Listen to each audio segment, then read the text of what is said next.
Eh, bakit ang dami natatanong sa akin na mga tao na bakit na ganito yung kulay ng hair ko? Yan yung binigyan ng Diyos, anak. Bakit? Oo, Nay. Di ba kung Pilipino tayo, Nay, dapat hindi ganito yung natural hair?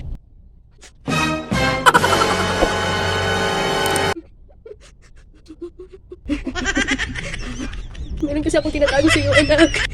Yes, anak, matagal na to. Anak, wala, sasabihin ko na sa iyo, anak. Amerikano kasi yung tatay mo, anak.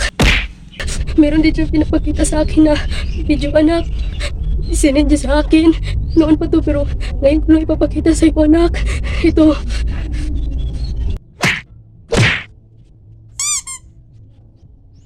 Hey Philip, I hope you see this in the future. Always remember that you are loved and that I'm going to miss you so much. Sige, anak. Kaya pala ang ganda-ganda ko, Nay, kasi pala ako, Nay, no?